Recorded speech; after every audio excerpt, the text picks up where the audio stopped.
आज जो हम टॉपिक पढ़ेंगे वो है स्ट्रोक वॉल्यूम। स्ट्रोक वॉल्यूम क्या होता है? ठीक है, हमारी जो कार्डिक आउटपुट होती है, कार्डिक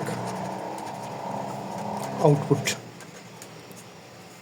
मतलब हार्ट जो पंप करता है, पंप करके जो ब्लड भेजता है वो कितना भेजता है? पर मिनट में 4 से 8 लीटर हमारा जो ब्लड है ना, लीटर ब्लड जो हमारा वो पंप होता है 4 से 8 लीटर। और स्ट्रोक वॉल्यूम क्या होता है? स्ट्रोक वॉल्यूम का मतलब पर बीट, ये पर मिनट था, 1 मिनट में 4 से 8 लीटर। और पर बीट जो है हमारा हार्ट कितना पंप करता है? वो करता है 60 से 100 ml। इसे कहते हैं स्ट्रोक वॉल्यूम। स्ट्रोक वॉल्यूम में जो मेन चीज़ होती है ना, वो होती है कॉन्ट्रैक्टिलिटी। कॉन्ट्रैक्टिलिटी, हमारा हार्ट कैसे कॉन्ट्रैक्ट करता है और क्या क्या चीज़ें करता है। कॉन्ट्रैक्टिलिटी में हमारा मसल जो कार्डिक मसल है वो करते हैं, कार्डिक मसल वो करते हैं पंप ब्लड। वो एक होता है प्री लोड, जो हमारे पहले ब्लड जमा हुआ, और एक आफ्टर लोड। प्री लोड और आफ्टर लोड के ब्लड होते हैं, ठीक है। और इनको जो स्टिमुलेट करता है वो कौन करता है? एसएनएस, सिंपैथेटिक नर्वस सिस्टम हमारा जो है उसको स्टिमुलेट करता है हार्ट के हमारे कार्डिक मसल को, तो इससे हमारा ब्लड पंप होता है। इसमें क्या होता है? इंट्रा सेलुलर कैल्शियम जो है वो हमारी बॉडी, हमारे मसल के अंदर जो होता है कार्डिक मसल के, उसके अंदर आती है, तो उसकी वजह से हमारे जो कार्डिक मसल है वो पंप करता है। जैसे जेनेटिक फैक्टर, डिजिटलिस मेडिसिन, ये सारी जो मेडिसिन चीज़ें हैं ना, ये हमारे कार्डिक मसल के अंदर कैल्शियम प्रोडक्शन करते हैं, देते हैं, जिसकी वजह से हमारा कार्डिक जो है दिल जो है वो पंप करता है। अब हम देख लेते हैं इंक्रीज कॉन्ट्रैक्टिलिटी और decrease contractility. Contractility increase contractility क्यों होती है?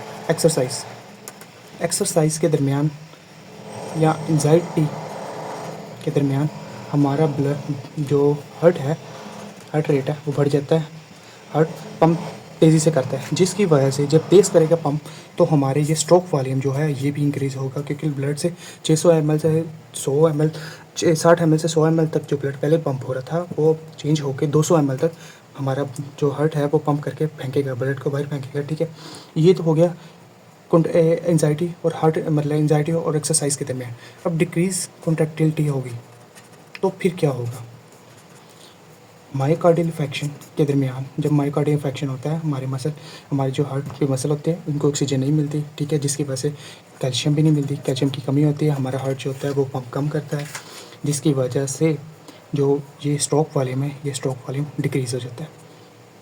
जैसे सेप्सिस हो गया, वेन के अंदर ब्लड जमा हो गया, जैसे अगर कार्डियो मायोपैथी, मतलब कि हार्ट के मसल है उसका साइज़ जो है वो बढ़ गया है, ठीक है, उसकी वजह से ये सारा वॉल्यूम जो स्ट्रोक वॉल्यूम होगा ये डिक्रीज़ हो जाएगा, सारा डिक्रीज़ होगा स्ट्रोक वॉल्यूम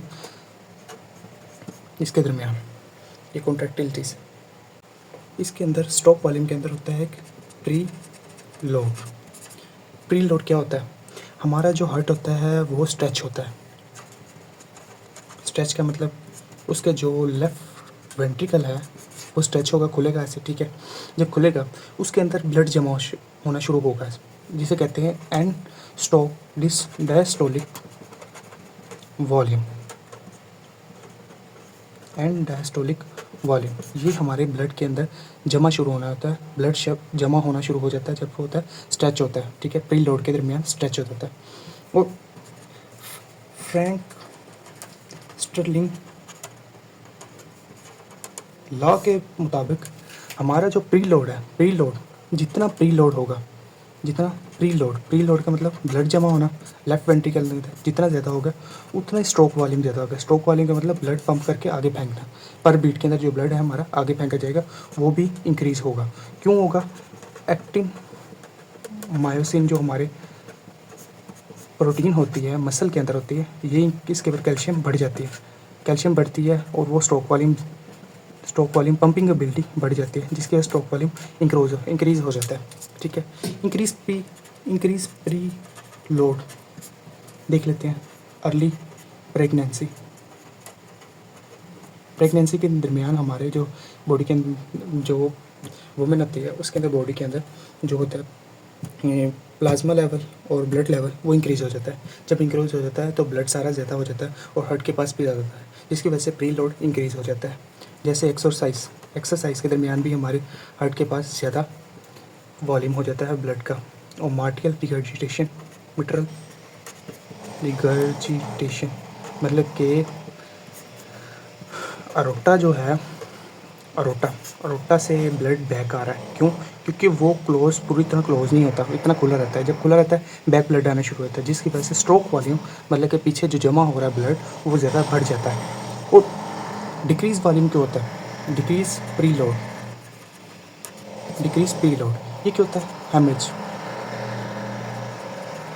मतलब कि वेन कहीं से फट गई है, मतलब कि ब्रोक हो गया, कुछ भी हो गया, ठीक है, कहीं से भी आ गया, कुछ भी टीयर हो गया, ठीक है, उसकी वजह से ब्लड का लेवल, ब्लड जो है वो कम होगा। जब ब्लड कम होगा तो प्री लोड जो ब्लड हमारे हार्ट के पास जाके जमा होना होता है वो कम होगा। जैसे डिहाइड्रेशन, पानी की कमी, क्योंकि ब्लड के अंदर पानी की कमी होगी, मतलब कि प्लाज्मा लेवल की कमी होगी, तो उसकी वजह से भी हमारे हार्ट के पास जो है मतलब ब्लड कम जाएगा, जिसकी वजह से स्ट्रोक वॉल्यूम यहाँ डिक्रीज़ हो जाएगा।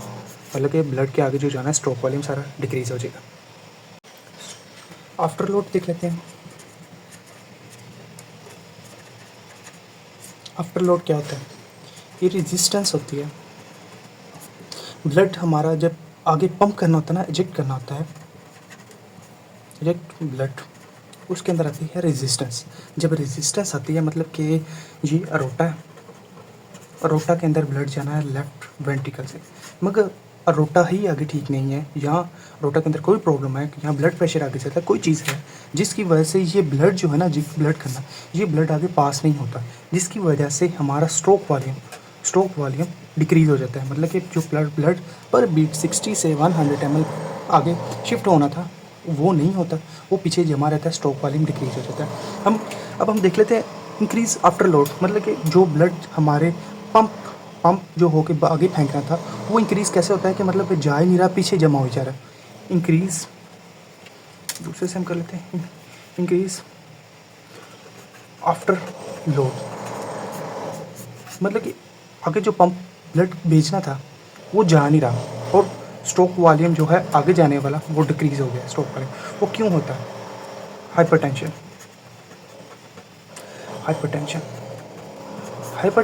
आगे, मतलब कि अरोटा के अंदर हाइपरटेंशन है, मतलब कि ब्लड का प्रेशर बहुत ज़्यादा है, जिसकी वजह से जब पंप यहाँ से ब्लड होके आगे जाएगा, अरोटा के अंदर जाएगा, मगर अरोटा के अंदर आगे खुद ही ब्लड का प्रेशर ज़्यादा, जिसकी वजह से ब्लड बैक आ जाएगा। जब ब्लैक आएगा ये हमारा मतलब हिस्सा जो है लेफ्ट वेंट्रिकल का, इसके अंदर ब्लड फिर वापस जमा होना शुरू हो जाएगा। आगे जा रहा था मगर फिर बैक आ गया, जिसकी वजह से स्ट्रोक वॉल्यूम डिक्रीज़ हो जाएगा।